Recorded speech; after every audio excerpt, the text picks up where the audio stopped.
What up, Dokkanners? So as expected, Dokkan has made an adjustment for the cancellation of the Dragon Ball Games Battle Hour. The Dokkan Battle 10th Anniversary incoming pre-stream broadcast starting January 18th at 6 p.m. PST. In light of the cancellation of Dragon Ball Games Battle Hour, we're having an impromptu live broadcast. We'll talk about the latest info regarding the 10th anniversary that we were planning on sharing at the event.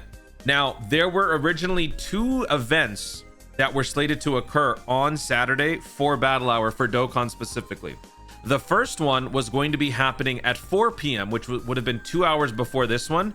That would have been on the general stage at the Battle Hour. That would have been where they would have discussed some of the things they talked about like last year. Like last year, for example, they discussed what was like the general percentage for power level. I think 300,000 is like the average power level for players, or maybe it was lower than that. I don't know. But like they go over some general stuff and then they talk about some very broad topics to generate some hype for the anniversary. So for global, they discussed like there were going to be a couple more joint summon events, and a lot of people took that very literally, and we tried to dissect it in many different ways. But still, they gave us a little bit. And then it was the fan meetup that really gave us more, and then of course that was exclusive, time-sensitive information for those select few. Afterwards, everybody found out. Since they're going to be covering everything that would have been shared at the event, I wonder if this is also going to include the fan meetup stuff, or is that going to be a separate broadcast or a separate video? We'll have to wait and see. They are going to be going live in a little over a day now, 34 hours as of me recording this video, January 18th, 6 p.m. PST. And I know for a lot of you folks across the pond, that is kind of an inconvenient time because I think that's like early morning for the EU. It might be later at night for Asia. Whatever. It is what it is, man. You win some, you lose some. So yeah, we'll have to wait and see what's actually going to be discussed in there. Whatever happens, even if they do cover everything in the fan meetup, there will surely still be another live stream that happens closer to the actual start date of the anniversary's banners. And don't forget that now that we are in accordance with JP's schedule, whenever that live stream happens, very soon afterwards, we will go live with the summons. I think we experienced this with the worldwide celebration. Pretty sure the worldwide celebration, we had the live stream, and then soon afterwards, the banners dropped, I think. This is the first time the global players are going to be experiencing it on the anniversary side, but this is something that JP players are well accustomed to. And I remember every year, it's so nice to know that from here on out, anytime I see JP with these crazy hype units, I don't have to be jealous. That was the thing that global players had to deal with for so long. During these anniversaries, people's allegiances were kind of fleeting. They weren't exactly sure if they wanted to stay global, if they wanted to switch over to JP because of the newest hype anniversary. Now we don't have to worry about that. So congratulations, those of you who persevered all the way to the end. You made it. Now that's the first bit of news. We've got the broadcast that's coming soon, but also JP was given this announcement. Shout out to the idiots on global for not telling us. Version 5.25.0 coming soon. Check out some of the updates. This is Google Translate, so some of it might be pretty garbage in terms of translations. Change in the way passive skills are displayed. So this is basically discussing more about the stuff that we saw in that, was it a producer's letter video, where they talked about some of the changes that are going to be coming up to make the game a little bit more accessible, easier to follow, and stuff like that. Passive skills are now listed in bullet points. They are organized by activation conditions, and icons have also been added. Now, here's the first image. It is kind of hard to see. So here is the image on its own, and then here is the image up-res. And I know it's pretty weird, but I'm hoping this will be enough for us to be able to see some of the stuff. Now, we already know how they're going to be organizing this stuff, and this is going to be a bit of a jarring transition for people.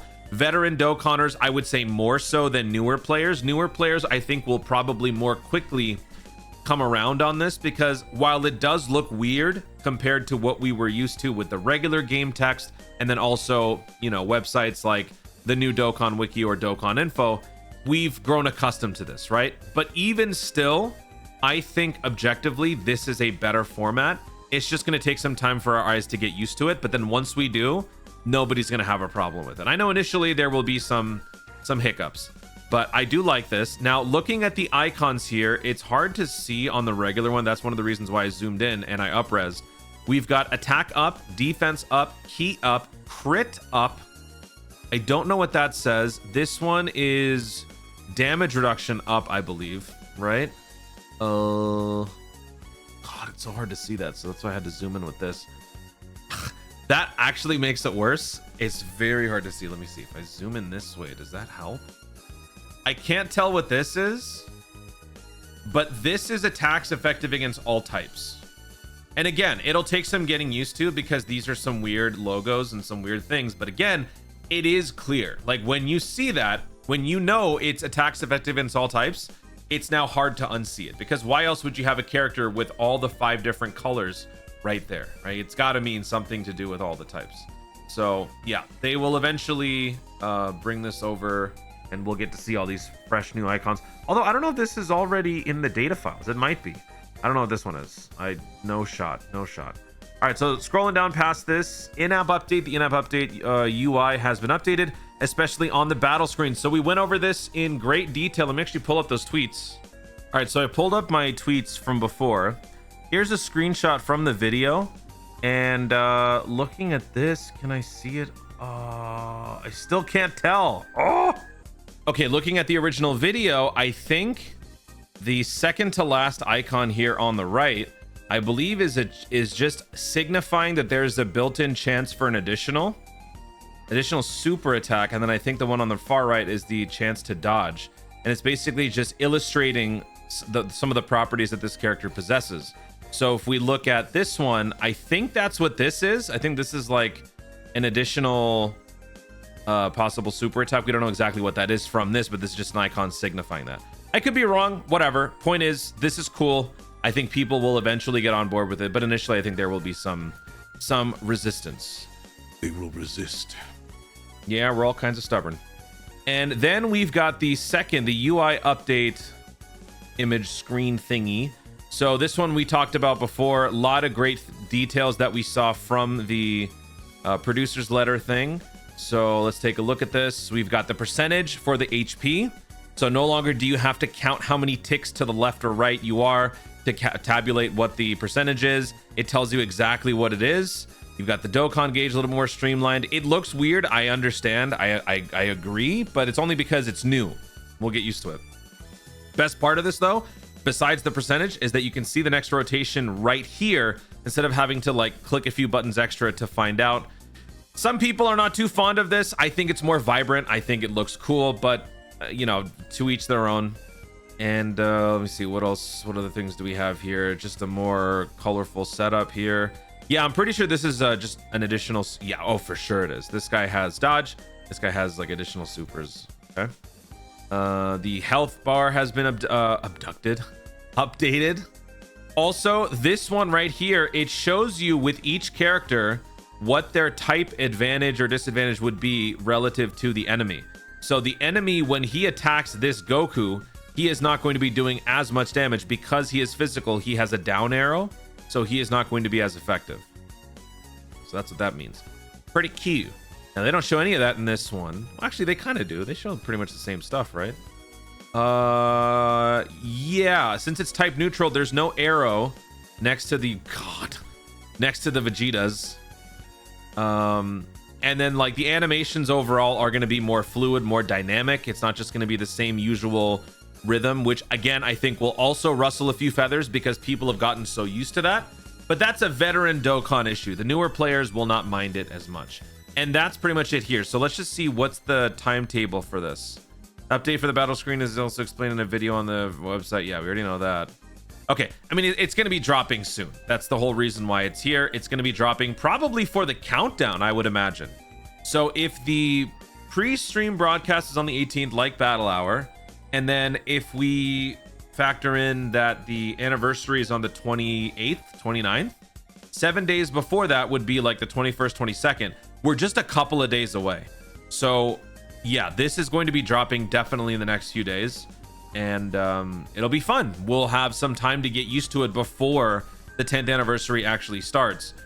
But I think also we will have some of the Red Zone events. The new Goku Story Red Zone events will be out, I think, around the same time. I think that's going to be what's happening at the same time. Let's see. Pet Time Battles 23rd. Yeah. Oh, right. You know what? After the live stream is over, we can start doing, not right after, but soon after that, we can start doing the stage 1, stage 2, stage 3 of Goku's Story Red Zone. So maybe it could be out by then. That'd be pretty cute. Then what's this one? Yeah, this is just, dude, this is actually, this is the countdown. The countdown starts on the 18th. I didn't even realize that. Countdown starts on the 18th. If the countdown starts on the 18th, that would be 7 days before the anniversary. Does the anniversary start on like the 25th this time? Are they moving it back a little bit?